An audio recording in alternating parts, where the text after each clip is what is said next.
Estamos aqui começando mais uma revisão de Física para o Enem, comigo, professor Luiz Carlos Noronha, nossa tradicional revisão aí para o Enem há décadas nós realizamos, ok? Você está assistindo ao vivo pela TV Natal, TV a cabo, e também pelo nosso aplicativo, né? O aplicativo do professor, ok? Luiz Carlos Noronha, você pode baixar lá no Play Store, ou você pode também assistir essa aula gravada lá no nosso canal do YouTube, professor Luiz Carlos Noronha. Você vai lá, tem mais de 1000 aulas gravadas. Se você quiser, entra aí no zap do professor, vai aparecer aí, ó, nossos técnicos aí, Gustavo e o nosso Toninho Fonseca, Homem Forte de São Gonçalo e região. Já está colocando aí para vocês, ó, vocês coloca aí, acessa que eu mando o nosso cartão virtual e com apenas um clique você cai lá no nosso YouTube direto, né, no seu WhatsApp e já assiste essas aulas, tem a playlist, você escolhe lá matemática, física, química, são mais português, redação, são mais de 1000 aulas lá, você gratuitas, já gravadas, onde tem mais de 2.400.000 acessos ao longo desses anos aí, ok? Vamos para a primeira questão. Um objeto cúbico, maciço e homogêneo, de massa igual a 1.500 gramas, está em repouso sob uma superfície horizontal, plana e horizontal, tá? 1.500 gramas. O coeficiente de atrito estático entre o objeto e a superfície é 0,4 ou 0,40. Uma força F horizontal à superfície é aplicada sobre o centro de massa desse objeto. Tudo bem. Aí, o que é que acontece, pessoal? Ele quer saber, não apareceu aí, né? Ele quer saber uma força F horizontal é aplicada sobre o centro de massa desse objeto. Então, nós vamos fazer essa questão, eu peço perdão aí, é ao vivo, faltou aqui um complementozinho, mas tudo bem, nós vamos achar o que ele pediu, que seria qual a força de atrito máxima desse objeto, ok? Então, vamos lá. Ele diz que um objeto de massa 1.500 gramas está em repouso sobre a superfície plana e horizontal. Tudo bem. O coeficiente de atrito estático, então esse coeficiente é o que dá a força de atrito máximo, é 0,40 ou 0,4. Uma força F horizontal é aplicada sobre o centro de massa desse objeto. Aí faltou a pergunta, qual a força de atrito máxima? Então ele quer saber a força de atrito máxima. Eu peço perdão, iniciou a aula assim, mas faz parte, é ao vivo, o que interessa é o conteúdo que a gente está passando. Primeiro, pessoal, nós estamos aí com a questão lá da PUC de São Paulo e ele deu a massa em grama. Essas questões de mecânica, de eletricidade, a gente sabe que é no Sistema Internacional de Unidade. Então é quilograma, Newton, a força, a unidade de força é Newton, em homenagem a Isaac Newton, força-peso, força eletromagnética, força mecânica normal, qualquer força empuxo, que é uma força vertical e para baixo, tudo a unidade é Newton. Então, o primeiro passo é transformar essa massa para grama. Aí ele quer a força de atrito máxima. Como é que eu acho a força de atrito? É para cá, para cá, para cá.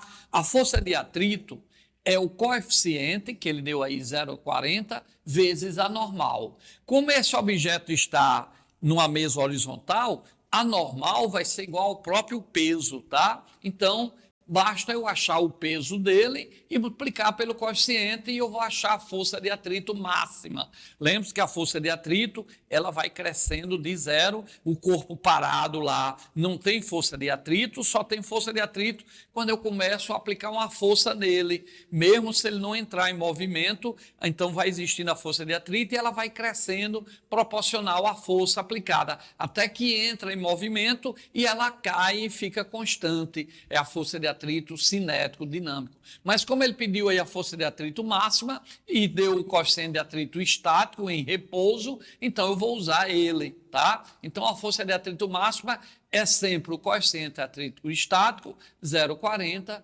pela normal. Está aí a fórmula aqui embaixo, ó. Eu botei aqui a força de atrito estático, olha aqui embaixo. É o coeficiente de atrito, que ele deu 0,40 ou 0,4, a mesma coisa, vezes a normal. O que é a normal? A normal, como ele está na superfície horizontal, em repouso, a normal é igual ao peso. Como é que eu acho o peso? É a massa vezes G. Pessoal, ó, para cá, para cá, para cá. Na balança ali não é o seu peso, ali é a sua massa. Quando você sai da balança, você diz 70 quilos, ali não representa o seu peso lá na farmácia, tá? Que você pisou lá na balança. Aquela balança, ela dá a sua massa.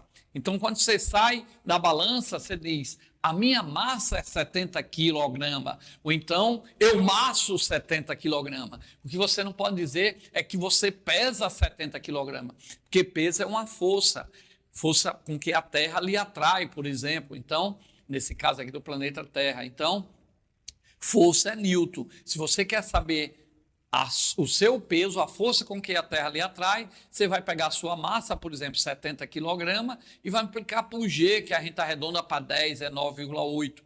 Então, se a sua massa é 70 kg na balança, vezes G, que é 10, vai dar 700 newton. Se você tem 80 kg, sua massa vai ser 80 kg vezes G, que é 9,8, arredondando para 10, 80 quilograma vezes G, que é 10, 800 newton. Essa é a sua força-peso, esse é o seu peso, é a sua massa. Por exemplo, se sua massa é 40 quilogramas, você multiplica por 10, aí dá a força com que a Terra lhe puxa, 400 newton, unidade de força é newton. Ok? Então, se a força de atrito é o quociente que ele deu 0,4 pela normal, e se a normal nesse caso é igual ao peso, então você vai pegar a sua massa e multiplicar por G. Quanto é a massa? 1,5, porque ele disse que a massa era 1.500 gramas, só que eu tenho que transformar para quilograma, é só dividir por 1.000. Então, 1.500 gramas corresponde a 1,5 quilo. Então, a massa 1,5 vezes G, que é 10, né? 9,8, arredondando para 10.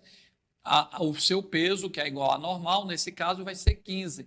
Então, o coeficiente 0,4 vezes 15, a força de atrito vai ser 6. Então, ainda dá tempo, dá uma olhadinha aí em revisão da força de atrito. Vamos para a próxima questão sobre as leis de Newton. Olha que questão interessante.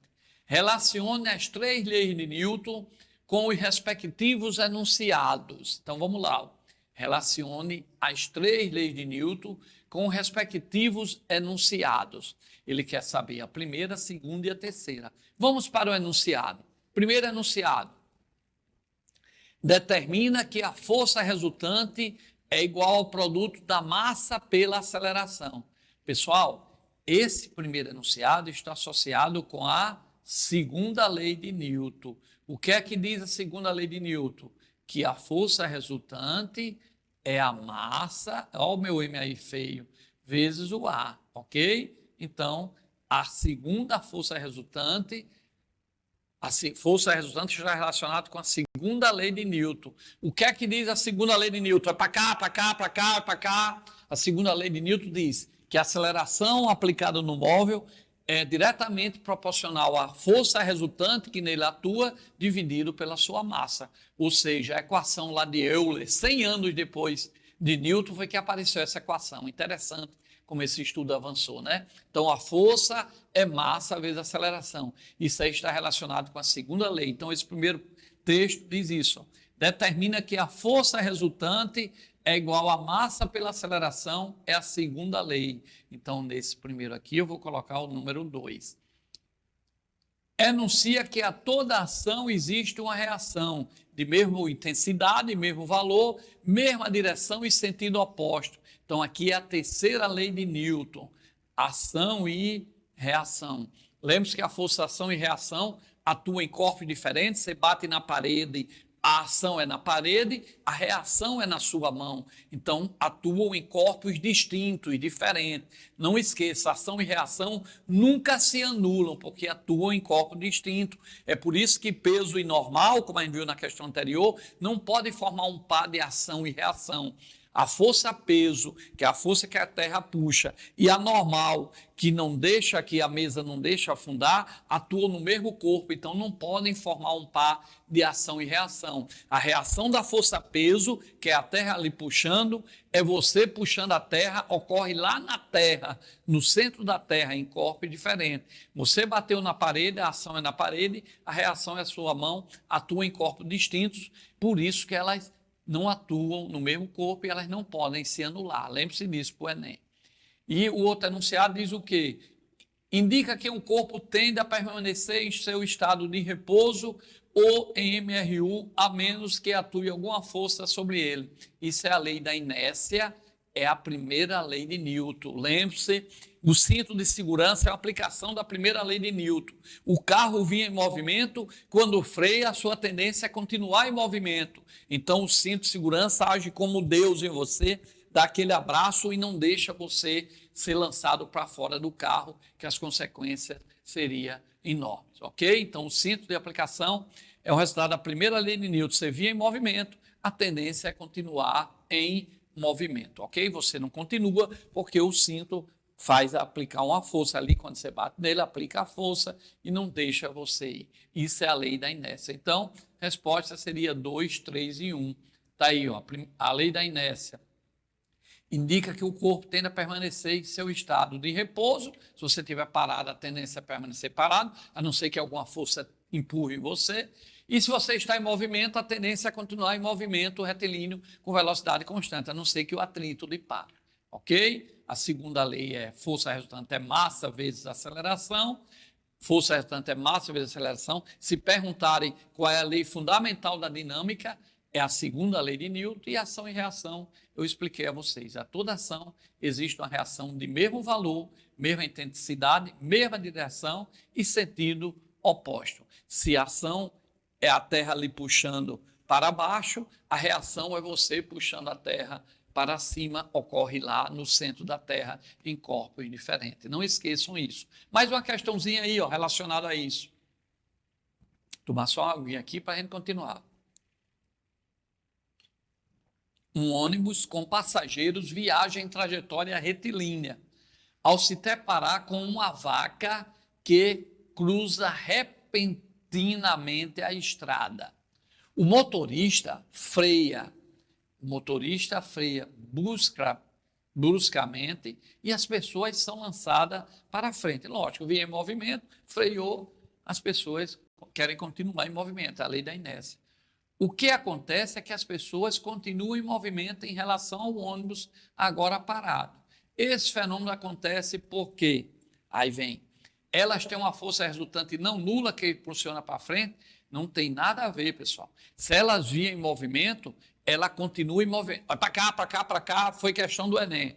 Ele pegou uma bola de basquete e jogou. Quando ele jogou, ele queria saber qual era a força que atuava nessa bola de basquete durante o movimento dela no ar. Muita gente colocou que quando lançou era uma força que ia no sentido do movimento. Na hora que a bola de basquete deixa a sua mão, ela não tem mais força, ela tem energia.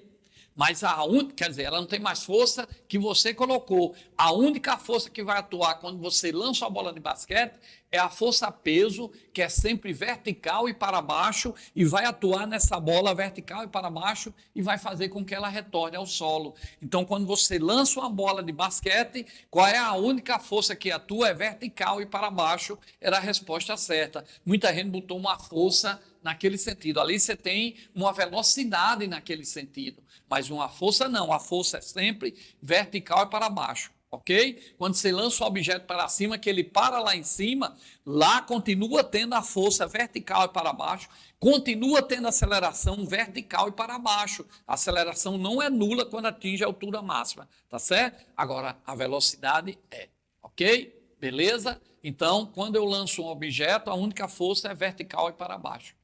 Então, se ele vinha no ônibus, parou de vez e eles continuaram pela letra E, ó.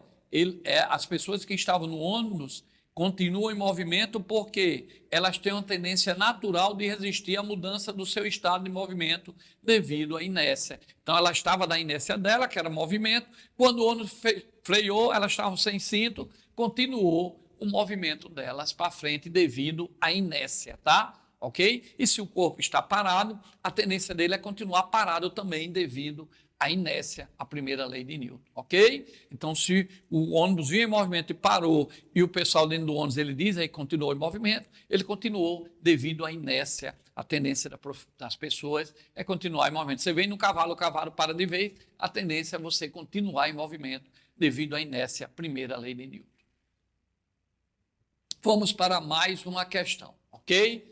Agora um pouquinho de cálculo aí, um cálculo bem rápido, já que estamos numa revisão. Ninguém vai entrar como a gente faz questões com muitos cálculos ao longo do ano. Lembrando que nós estamos ao vivo aqui na TV Natal, nossos aulões de revisão do professor Luiz Carlos Noronha, nosso tradicional aulão de revisão. Você pode assistir também pelo nosso aplicativo, é só baixar o aplicativo TV do professor Luiz Carlos, Luiz com S, TV do professor Luiz Carlos Noronha, tá?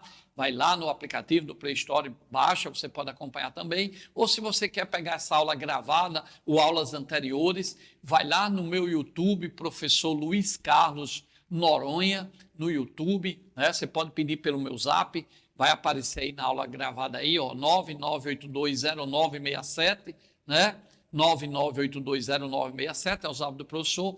Eu mando um cartão virtual, você aperta no canal 2, já cai, são mais de 1.000 aulas gratuitas, com mais de 2.400.000 acessos lá no nosso canal, e aí você revê, lá, tem lá matemática, física, redação, geografia, tem as playlists, e você aplica, assiste a aula minha, o professor Luiz Carlos, de matemática, química, física, tem aulas também de outros professores, amigo nosso, alguns dos melhores professores aqui do Natal, beleza? Então acompanha aí. Segue aí também o Instagram do professor Luiz Carlos Noronha, o da TV Natal, e vamos para frente. Um bloco de 10 quilos está apoiado sobre uma superfície horizontal. Uma força vertical constante de 110 newton é aplicada sobre ele por uma corda com a intenção de o suspender. Qual é a aceleração vertical do bloco? Pessoal, uma questão muito interessante para o Enem, tá certo? Que é sobre a segunda lei de Newton, força resultante é massa vezes aceleração. E o pessoal tem muita dúvida quando acontece o movimento na vertical, que eu coloquei aí para vocês, tá vendo? Então, o que é que acontece? Um bloco de 10 quilos está apoiado sobre uma mesa. Se ele está apoiado sobre a mesa, esse bloco, por exemplo, esse copo, então eu já sei que existe para baixo o quê? A força-peso, tá? Aí ele disse, uma força vertical constante de 110 newton é aplicada sobre ele, então vai ter uma força para cima, que ele aplicou. Aqui o copo sozinho não tem essa força para cima, ele botou uma corda e puxou com 110. Aí muita gente pega e quer botar só essa força e dividir pela massa e achar a aceleração, que é a segunda lei de Newton. Força é massa vezes aceleração. Aí coloca 110, que é a força, a massa, que é 10 kg, e acha a aceleração. Mas tem que lembrar que se esse corpo está subindo, ele vai ter a força que está subindo, 110, mas vai ter a força peso para baixo, que é a sua massa vezes G. Então, aqui, quando um corpo está subindo, eu vou ter duas forças. Vou diminuir em sentidos contrários para achar a aceleração. Olha o que foi que eu fiz aí. Ó, há duas forças aplicadas verticalmente. A força que ele botou para cima, puxando por uma corda, 110, que é vertical e para cima, e a força peso, que é para baixo. Então, a força resultante aqui, pessoal, a segunda lei de Newton é a fórmula, né? Força, ou R, força é massa vezes aceleração. Eu vou ter uma força que ele aplicou para cima, 110, e eu tenho que descontar o peso dele. É tanto, se for muito pesado, nem sobe. Então, eu tenho que levar em conta diminuir o peso. Então, vai ser a força que ele deu para cima, 110, menos o peso que é para baixo. Como é que eu acho o peso? M vezes G. M foi a massa que ele deu, 10 kg, G é a aceleração, 9,8, que ele arredondou para 10. Então, o peso vai ser 100. Então, vai ficar 110, a força para cima que ele deu, vertical para cima, menos o peso, 100, igual a massa que ele deu, 10 kg, mas aí eu acho a aceleração. Então, ficou aí 110 menos 100 do peso vai dar 10, 10 dividido por 10, a aceleração vai dar 1. Ok? Olha essa questão e qualquer coisa estuda, ainda dá tempo e revise essa parte aí. Beleza?